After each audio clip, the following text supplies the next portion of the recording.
जय माता जी नी। महाकुंभ ये सिर्फ भारत में ही नहीं बल्कि पूरे विश्व में मनाया जाने वाला सबसे बड़ा पीसफुल फेस्टिवल है।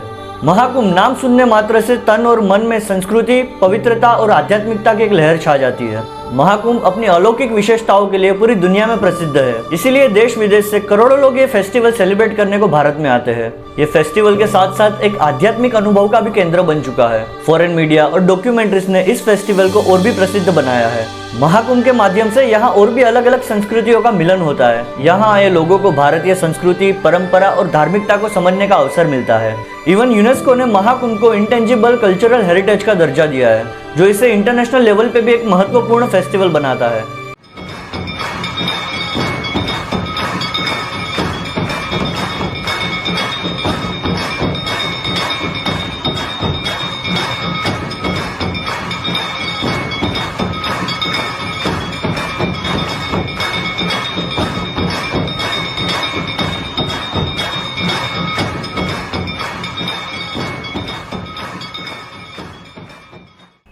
कुंभ मेला, इसका अर्थ इसके नाम में ही कहीं छुपा है।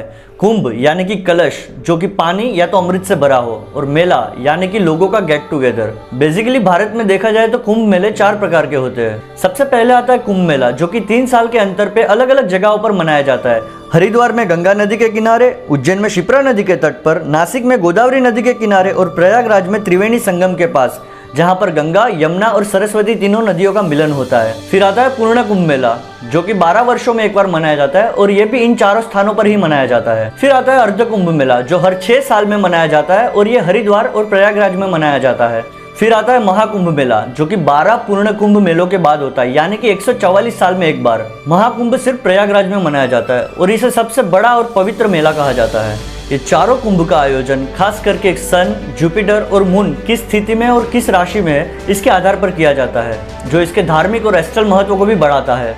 तो आइए इस महाकुंभ के पीछे की एक ऐतिहासिक कहानी को जानते हैं। ऋग्वेद, मत्स्य पुराण और महाभारत जैसे धार्मिक ग्रंथों में हमें इसका उल्लेख मिलता है। इस पूरी कहानी का स्टार्टिंग पॉइंट यानी कि समुद्र मंथन।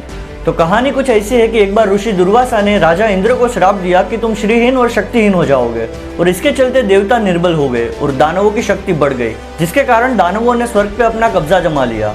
इस सब का हल निकालने के लिए सारे देवता मिलकर ब्रह्मा जी के पास जाते हैं और ब्रह्मा उन्हें समुद्र मंथन करने के लिए कहते हैं। इस मंथन का उद्देश्य था कि अमृत की प्राप्ति करना, जो कि अमर होने का एक रहस्य था।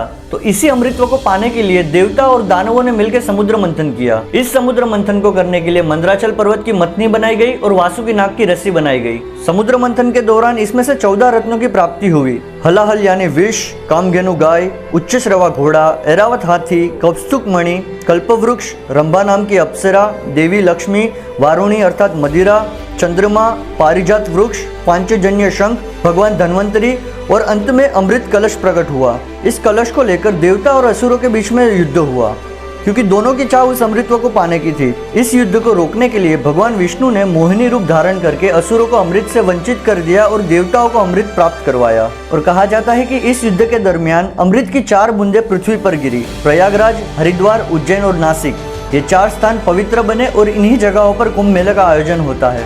तो ये था महाकुंभ का पौराणिक इतिहास। इसके अलावा महाकुंभ का वर्णन प्राचीन और मध्यकालीन हिस्टोरिकल बुक्स में भी मिलता है। तो आइए इसके कुछ मेन एग्जांपल देखते हैं जो इसके हिस्टोरिकल महत्व को समझाता है। 7वीं सेंचुरी में प्रसिद्ध चीनी यात्री ह्यूएन त्सांग ने अपने भारत के यात्रा वर्णन में प्रयागराज के त्रिवेणी संगम और यहाँ होने वाले एक विशाल उत्सव का जिक्र किया है, जिसमें उन्होंने लाखों लोगों को स्नान करते और धार्मिक अनुष्ठानों में भाग लेते हुए देखा है। फिर 16वीं सेंचुरी में अकबर के दरबार के प्रसिद्ध इतिहासकार अबू अल फजल की पुस्तक आईने अकबरी में प्रयागराज के संगम और वहाँ होने वाले बड़े उत्सव का उल्लेख मिलता है। इसके आगे बढ़े तो आधुनिक काल के विद्वान जैसे कि जेम्स मेलिंसन ने कुंभ और महाकुंभ पर एक डीप रिसर्च की है। इन्होंने बताया है कि यह उत्सव सिर्फ धार्मिक अनुष्ठान नहीं है, बल्कि एक सांस्कृतिक एकता और सामाजिक व्यवस्था को दर्शाता है। इसके अलावा भी बहुत सारी बुक्स है जहां हमें कुंभ मेले का वर्णन मिलता है। तो आइए बात करते हैं 2025 में होने वाले महाकुंभ के बारे में। इस बार प्रयागराज में होने वाले कुंभ मेले के लिए सरकार और प्रशासन ने जो कदम उठाए हैं, जिसके चलते यह फेस्टिवल और भी पीसफुल और सफल बनेगा। इस महाकुंभ मेले का आयोजन 13 जनवरी से लेकर 26 फरवरी के बीच 45 डेज के लिए होगा। इनमें 40 करोड़ से ज्यादा श्रद्धालुओं के आने का अनुमान है। प्रयागराज में इस धार्मिक आयोजन के लिए 1.5 लाख टेंट बनवाए गए हैं। 12 किलोमीटर के स्थायी घाट बनाए गए हैं जहाँ स्नान किया जाएगा। 1800 एकड़ के क्षेत्र में पार्किंग बनाई गई है 1.5 लाख अस्थायी शौचालय बने हैं, 25,000 कूड़ेदान, 15,000 सफाई कर्मचारियों को तैनात किया गया है, 68,000 LED लाइट्स लगी है, 400 किलोमीटर की अस्थायी सड़कें और पैदल रास्ते बनाए गए हैं और इनके लिए 29,000 एकड़ की जमीन पर ऐसी शीट्स लगाई गई है जिसके लोगों को चलने में परेशानी ना हो। 30 अस्थायी पुल बनाए गए हैं और 200 सड़कों को चौड़ा किया गया है। भीड़ को कंट्रोल करने के लिए 2600 से ज्यादा कैमरे लगे हैं और इस बार आर्टिफिशियल इंटेलिजेंस की भी मदद ली जाएगी और यह कुंभ मेला कितना विशाल होने वाला है ये आप इस पे से अंदाजा लगा सकते हैं। इस बार का यह कुंभ मेला भारत के धार्मिक और सांस्कृतिक परंपराओं के साथ साथ विकासशील भारत के भी दर्शन करवाएगा। महाकुंभ भारत की अर्थव्यवस्था पे भी बहुत बड़ा प्रभाव डालेगा। तो आइए कुछ एग्जाम्पल के साथ देखते हैं कि किस प्रकार ये भारत की अर्थव्यवस्था को असर करेगा।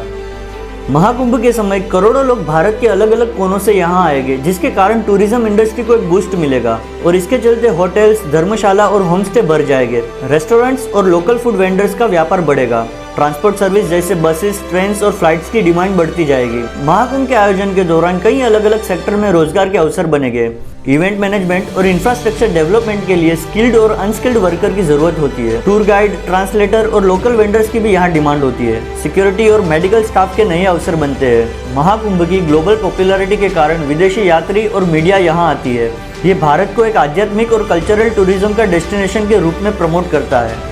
इसका सीधा प्रभाव इंटरनेशनल इन्वेस्टमेंट और टूरिज्म ग्रोथ पर पड़ता है और इससे हमें यह समझ में आता है कि महाकुंभ सिर्फ एक फेस्टिवल नहीं बल्कि फाइनेंशियल एनर्जी का बहुत बड़ा हब है जो भारत की लोकल और नेशनल इकोनॉमी को एक अलग लेवल पे लेके जाता है। महाकुंभ 2025 के दौरान प्रयागराज फिर एक बार सांस्कृतिक परंपरा, सेवा और भक्ति का केंद्र बनेगा। ये फेस्टिवल हर एक भक्त को अपनी आत्मा को शुद्ध करने का और मोक्ष की प्राप्ति करने का एक अवसर देता है। ये सिर्फ एक मेला नहीं बल्कि एक ऐसा फेस्टिवल है जो धरती पर स्वर्ग का अनुभव करवाता है। तो आइए इस महाकुंभ का हिस्सा बने और अपनी सांस्कृतिक जड़ों से जुड़े। तो ऐसी ही इन्फॉर्मेशन के साथ मिलते हैं अगले वीडियो में।